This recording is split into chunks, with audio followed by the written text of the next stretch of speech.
Don Alfonso Fernández Mañueco, que es nuestro invitado también esta noche. Buenas noches, presidente. Hola, muy buenas noches, don Antonio. Bueno, le preguntamos de entrada por la situación del virus en Castilla y León. ¿Cómo están las cosas? Bueno, las cosas están bajo control, pero también hay situaciones difíciles. Ahora mismo pues tenemos ciudades y municipios que están con un confinamiento perimetral y con medidas restrictivas. Miranda de Ebro, Medina del Campo, algunos municipios ya más pequeños, como Sotoserrano en la provincia de Salamanca, Carpio en la provincia de Valladolid, y ciudades como Palencia que están con medidas restrictivas. No está cerrada la ciudad con el confinamiento perimetral, pero sí medidas restrictivas, cerrando las barras de los bares, por ejemplo, también la reducción del número de personas que se pueden reunir y la limitación de la concentración de personas en todo tipo de actividades, pues limitado a 25 personas. Esas son las medidas restrictivas más importantes, ¿no? Entonces, está la situación con dificultades, pero bajo control. A lo largo de todo el mes de agosto, el mes de septiembre y también empezamos en julio, hemos ido confinando en determinados municipios, hemos ido adoptando medidas restrictivas de estas características en capitales como Salamanca y como Valladolid. Llamó la atención ayer que usted, bueno, la consejera, en este caso de Salud, Sanidad de Castilla y León, no votara en la misma línea que lo habían hecho las comunidades autónomas que casualmente están gobernadas por el Partido Popular y por Ciudadanos, ¿verdad?, en gobiernos de coalición. ¿Considera usted que lo que se aprobó por parte del gobierno ayer es lo que debe imponerse? ¿Por qué votaron ustedes a favor de esa medida? Vamos a ver, llevamos pidiendo desde que empezó la desescalada, desde el gobierno de Castilla y León, de manera reiterada, que necesitamos criterios comunes a problemas comunes. Ante una situación similar en toda España, necesitamos soluciones comunes. Y eso, el único que lo puede hacer es el Gobierno de España. El Gobierno de España llega tarde en la coordinación de estas medidas. A nosotros nos parecen bien las medidas, nos parecen insuficientes, porque se tendrían que tener en cuenta otros criterios. Y además, lo que nos parece también que el Gobierno tenía que haber ejercido esas competencias de coordinación con mayor diálogo. Al final ha dado la sensación también que se estaban intentando imponer a una determinada comunidad autónoma.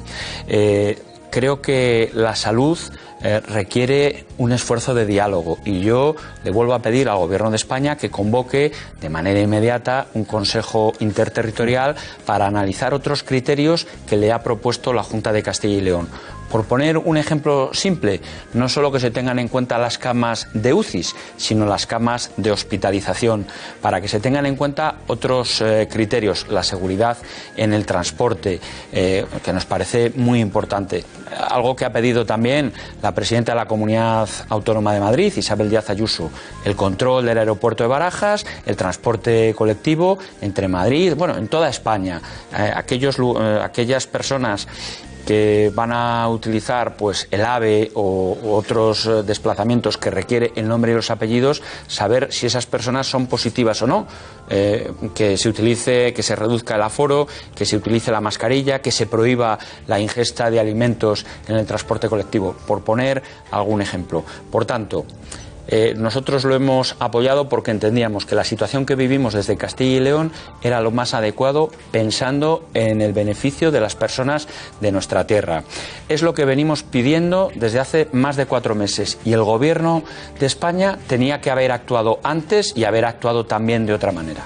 Lo que pasa es que la sensación que tienen, por ejemplo, los madrileños a día de hoy es que hay un gobierno que impone unas medidas que rechaza el gobierno de la comunidad porque cree que no se corresponden con la realidad del virus en estos momentos. Nadie imagina que el gobierno de la Comunidad de Madrid quiere que la gente pueda contagiarse y morirse por este virus. Y rechaza esas medidas porque considera que ahora mismo el baremo, la situación, lo que sus expertos le dicen es que no hemos llegado a esa situación de alarma. Entre otras cosas porque de un día para otro Madrid puede duplicar el número de UCIs, como sabe usted, de camas de UCIs. O sea que, y algo que parece que no entiende el gobierno de la nación. ¿Cree usted que hay criterios políticos a la hora de aceptar o adoptar este tipo de medidas con respecto a Madrid? Vamos a ver, yo creo que el Gobierno de España tenía que haber ejercido sus competencias de coordinación, haber dialogado desde el mismo momento en que acabó el estado de alarma. Se lo hemos venido pidiendo desde Castilla y León. Y en aquel momento, si se hubieran reunido los técnicos, si se hubieran fijado esos criterios comunes, esos umbrales para subir, para bajar, cuándo confinar, de qué manera confinar, no solo para las ciudades de más de 100.000 habitantes, también para los de menos de 100.000 habitantes.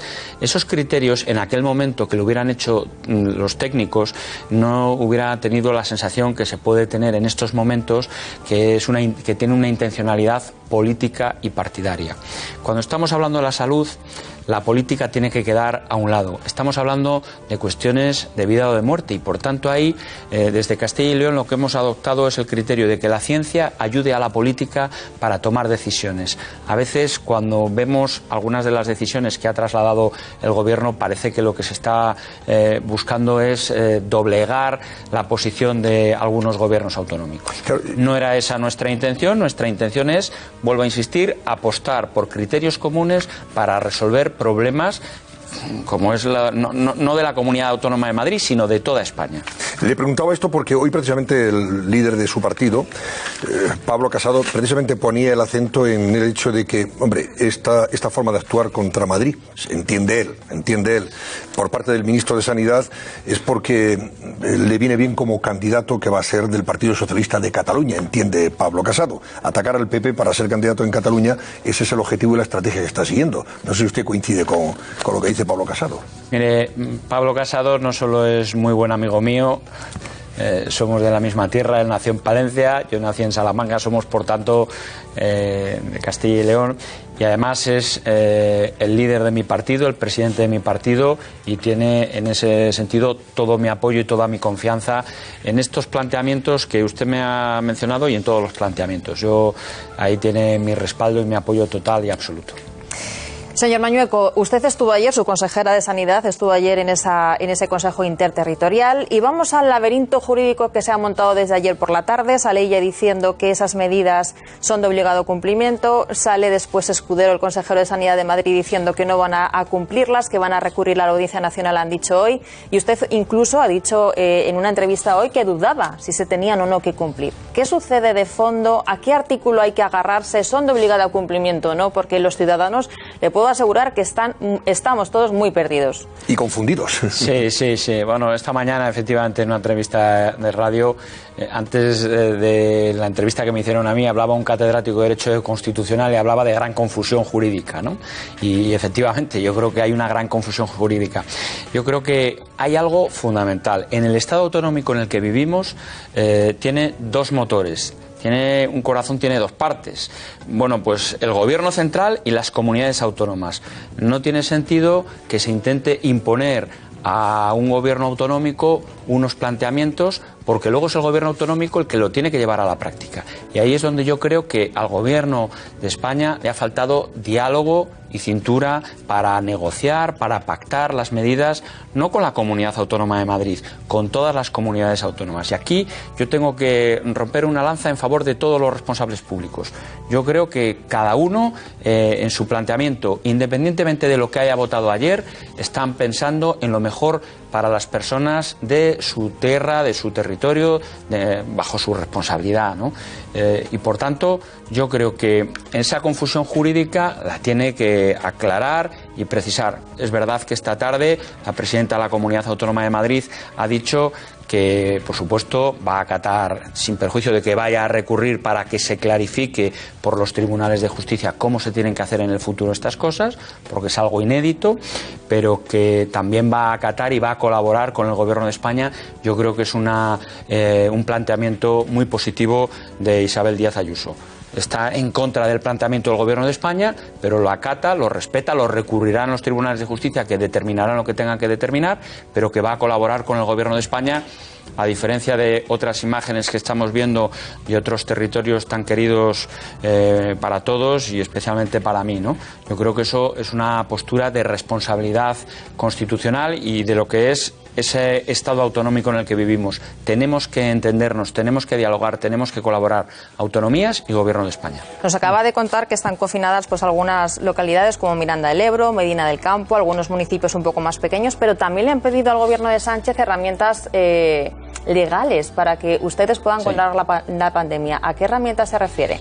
En estos momentos, uno de los problemas graves que tenemos es que hay personas que, abusando del esfuerzo importante que hace la inmensa mayoría de las personas de nuestro país, de mi comunidad autónoma, de ciudades, pues rompen la cuarentena. Tenemos que controlar de manera eficaz las personas que no guardan la cuarentena. Y una comunidad autónoma como Castilla y León, que no tiene policía autonómica, ni tenemos unidades de la Policía Nacional adscrita a nuestra comunidad autónoma, necesitamos la colaboración, por un lado, de las policías locales y por otro lado también de la colaboración de los cuerpos y fuerzas de seguridad del Estado. Hemos tenido que firmar un convenio de colaboración con la delegación de gobierno, hemos tenido que firmar convenios de colaboración con los ayuntamientos. Yo creo que ese es un ejemplo claro de lo que estamos pidiendo, ese instrumento legal intermedio que permita tomar decisiones con mayor agilidad a las comunidades autónomas y poder responder de manera más inmediata, ser más eficaces, llegar antes a resolver los problemas. He puesto este ejemplo, pero hablábamos de los criterios comunes. Creo que también se podría aprovechar para fijar esos criterios comunes a través de ese instrumento legal intermedio. No haya una legislación excepcional, el estado de alarma es el ejemplo de ello, pero que nos permita, y en eso también el presidente del Partido Popular, Pablo Casado, ha pedido ese instrumento intermedio entre la situación actual y la legislación excepcional. No se fijaron esos criterios comunes en ese Consejo Interterritorial, en todos los casos, porque el Partido Socialista rechazó en su día que se pudieran imponer decisiones desde el mismo a las comunidades autónomas, y se dejó la recomendación, que es lo que figura en el articulado, y por consenso, no por mayorías. Yo por eso le pregunto, porque existe la sensación de que si una situación como la que está viviendo Madrid la estuviera viviendo Barcelona, ¿cree usted que el gobierno de Sánchez hubiera actuado lo mismo? ¿El señor Illa habría hecho lo mismo que con Madrid? Bueno, una situación muy parecida ha estado viviendo la Comunidad Autónoma de Cataluña y otras comunidades autónomas. Pero el gobierno no ha tomado ninguna medida. El gobierno en aquel momento ha dejado que sea no tomó ninguna medida, efectivamente, por lo menos que sepamos, que se sepa claro, públicamente. Desconozco si privadamente, me consta que ha habido reuniones, etcétera, recomendaciones, no lo sé. Yo creo que sí que aquí, bueno, usted lo está poniendo de manifiesto, aparte de buscar unos criterios comunes, se está interfiriendo con la política en lo que deben ser cuestiones que el debate científico y técnico debe primar en estos momentos, porque estamos hablando de la salud. Yo creo que la seguridad sanitaria es fundamental para poder afrontar una recuperación económica y social, que hablaban hace unos minutos con un profesor que hablaba desde Alemania, ¿no? Yo creo que eso es fundamental, que ese debate científico prime por el debate político o partidario. El virus no entiende ni de fronteras administrativas, ni de territorios, ni de colores políticos. Por eso nosotros desde Castilla y León hemos siempre buscado la unidad en la lucha contra la pandemia, la unidad con las fuerzas políticas, con los agentes empresariales y sindicales, y también la unidad con la sociedad en su conjunto, hablando y dialogando con el Gobierno de España por un lado y también con los ayuntamientos y diputaciones provinciales por otro. Y desde el punto de vista económico, presidente, ¿cómo está la situación respecto a, en fin, a la crisis que esto ha generado a partir de la crisis sanitaria? ¿Cómo ha golpeado a la comunidad? ¿Cuáles son los déficits que se han tenido que afrontar? Vamos a ver, hemos vivido el mayor descalabro económico de la serie histórica. Eso es una realidad. Pero es verdad también que, según la AIREF, la Agencia Independiente de Responsabilidad Fiscal, dice que Castilla y León ha sido la comunidad autónoma, la quinta comunidad autónoma que mejor ha resistido esta crisis económica derivada de la crisis sanitaria. Y por tanto nosotros aspiramos a estar en el pelotón de cabeza de las comunidades autónomas que lideren el crecimiento económico en el futuro. Aspiramos a final de año tener menos deuda menos caída de PIB y menos nivel de paro que la media de España. Sabemos que ese es el objetivo que tenemos que conseguir en estos meses, porque la crisis económica que va a venir a la crisis sanitaria va a ser dura. Está golpeando duro en toda España, pero en Castilla y León estamos resistiendo mejor que en otros lugares.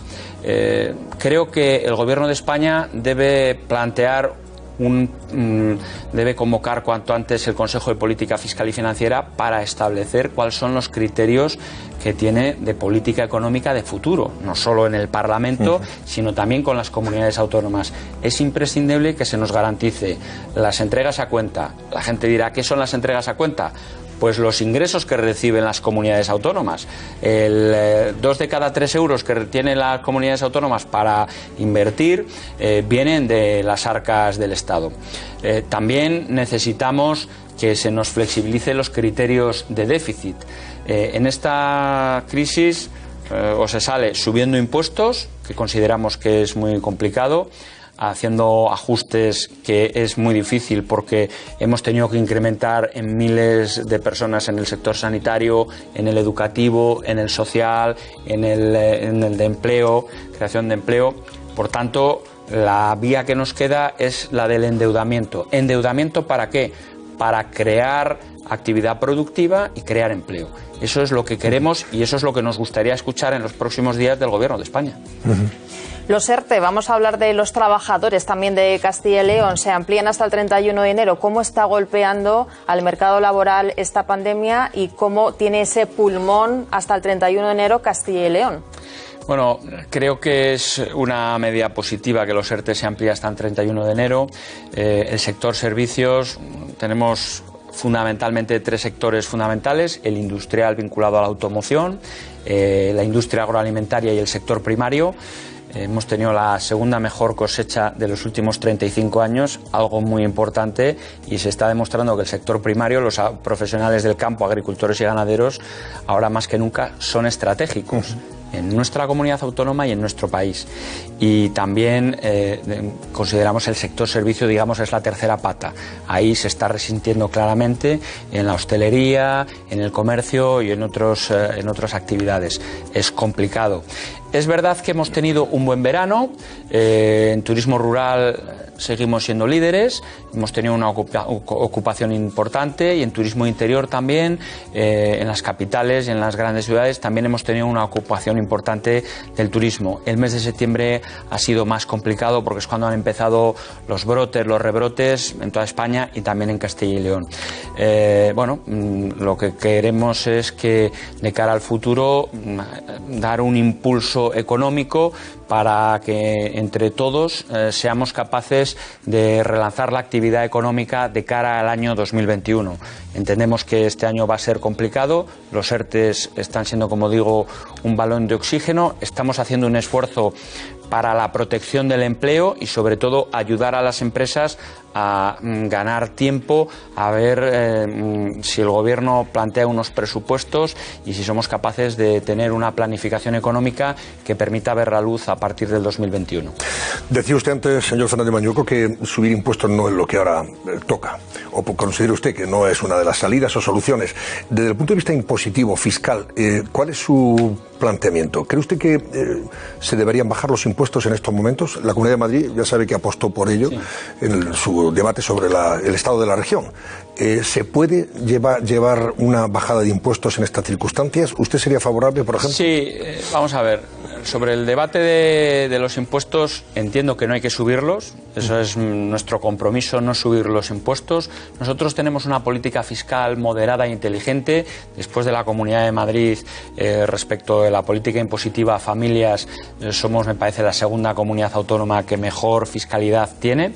Hay que recordarlo. Cuando pactamos con el Partido Socialista el acuerdo sobre la recuperación económica, social y del empleo, el Partido Socialista nos pedía subir impuestos. Nosotros teníamos a la espera la eliminación del impuesto de sucesiones y donaciones de padres a hijos y entre cónyuges, porque nos parece profundamente injusto. Bueno, por llegar al consenso y al acuerdo, ni se suben impuestos ni se suprime, aunque no renunciamos a la supresión del impuesto de sucesiones comisiones y donaciones, ¿no? Tendremos que esperar mejor ocasión y oportunidad. Yo creo que hay margen para que se permita la bajada de determinados impuestos, que permita el consumo interno y la recuperación de la actividad económica. Pero en cualquier caso, lo que me parece un error es subir impuestos. Nosotros hemos llegado al compromiso de no subir impuestos ni a pymes, ni a familias, ni a personas individuales, porque nos parece un error, tampoco a los autónomos, por supuesto. El sector del automóvil tiene una presencia notable en Castilla y León. Estamos hablando de fábricas importantes, sobre todo en Valladolid, con la Renault, pero también tenemos Palencia, ¿no? Sí, Valladolid, Palencia, Burgos, Ávila. Ávila, por eso, tiene una presencia bastante notable y es muy importante para el PIB de España, lógicamente, y también de la región. Desde ese punto de vista, ¿cree usted que el gobierno de España ha hecho las cosas bien respecto a un sector que es también estratégico y muy importante, además del turístico? Vamos a ver, Castilla y León es la comunidad autónoma que mayor producción de vehículos tiene de toda España, por encima de Cataluña. En segundo lugar, consideramos que es un sector fundamental, no solo para Castilla y León, sino para toda España. Entendemos que el Gobierno de España ha lanzado mensajes contradictorios. Hay que apostar por la sostenibilidad medioambiental y por la energía verde, por supuesto, pero no se pueden lanzar mensajes contra el diésel cuando hace tan solo unos años se nos estaba diciendo que el diésel era lo más ecológico. Creo que son noticias contradictorias y lo que tiene que hacer el Gobierno de España es hacer una transición energética justa y equitativa, y ahí tiene que lanzar un mensaje de confianza al sector del automóvil y hacer esa transición ecológica progresiva, y desde luego en estos momentos tiene que ayudar a la producción, no solo a la producción, sino en general a todo el sector de la automoción, porque nos parece fundamental para Castilla y León. Lo he dicho, somos la número 1 en capacidad de producción, pero por supuesto para España, porque es un sector especialmente importante en capacidad productiva y en creación de puestos de trabajo directos e indirectos. Señor Mañueco, a mí me gustaría que valorara las críticas que está habiendo desde el Gobierno a la monarquía, a Felipe VI. Ayer veíamos cómo también el socio de Gobierno, Rufián, sacaba esa fotografía de Franco y el niño Felipe VI, cuando Felipe VI era un niño, y ese silencio por parte del presidente del Gobierno, de Pedro Sánchez, que incluso ayer llegó a asegurar que esta campaña de la que se le acusa también provenía o estaba originada en la oposición. ¿Cómo usted cree que puede afectar esto también a las comunidades autónomas? Ayer los empresarios nos decían en este programa que no solamente da una mala imagen a España, sino que podría incluso afectar a la inversión extranjera y a la estabilidad del país. Bueno, yo creo que si hay algo que ha quedado claro en estos años desde la transición democrática, la Constitución y todos los años de democracia, es que la institución monárquica ha cumplido un servicio ejemplar, sobresaliente al pueblo español. Sin duda, todos tenemos en la retina que la democracia está consolidada gracias a la institución monárquica. Eso es una realidad, es un hecho, es una evidencia. Don Felipe está cumpliendo un papel extraordinario al servicio de España, de los españoles, llevando lo que es la bandera de nuestro país por todo el mundo, abre las puertas en todos los rincones y creo que es fundamental. Mire, hace unos días tuve la oportunidad de inaugurar el curso universitario en Castilla y León y lo hacía en nombre de Su Majestad el Rey, don Felipe VI. Y desde luego a mí me llena de orgullo y de satisfacción. Don Felipe, la Casa Real, la institución monárquica, es siempre bien recibida, bien acogida y querida en la comunidad autónoma de Castilla y León. Creo que es algo que todos debemos realizar. Y desde luego de ese gran espacio de moderación del centro, de la derecha y de la izquierda, tenemos que hacer un reconocimiento a la labor de la institución monárquica y a la figura de don Felipe.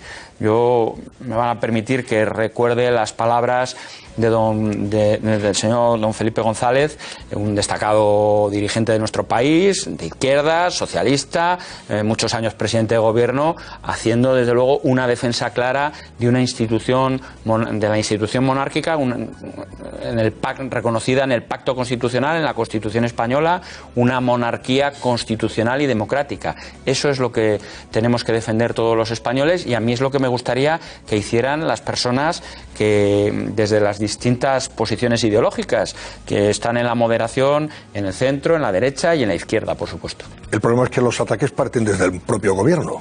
Sí, nos parece una posición... Del gobierno de la nación. Nos parece una posición grave, y yo creo que el presidente de gobierno debería tomar cartas en el asunto. Bueno, pues lo dejamos aquí. Don Alfonso Fernández Mañueco, presidente de la Comunidad de Castilla y León. Que vayan bien las cosas, ¿eh? Muchas gracias. En Castilla y León, porque si van bien allí, evidentemente también irán bien en las comunidades vecinas. También en Madrid, por cierto. Por eso en Madrid es muy bueno. Sí, bueno. Al final, esto es verdad. La vecindad es fundamental en estos casos. Lo que tiene... Porque el bicho efectivamente no entiende de fronteras. No entiende fronteras. Lo que tiene ser una comunidad la más grande de España y una de las más grandes de Europa, más grande que Portugal, pues es que, claro, la vecindad a Euskadi, a Navarra, a La Rioja, pues hace que Miranda de Ebro esté como esté. La cercanía con otros territorios pues hace que tengamos dificultades en muchos sitios. También somos una tierra abierta, que recibimos con los brazos abiertos a todas las personas que vienen a nuestra comunidad autónoma, y somos una tierra también de gente que ha tenido que desplazarse a otras comunidades vecinas, Madrid, Euskadi, Cataluña, Aragón, Andalucía, en fin, la gente de Castilla y León estamos en toda España.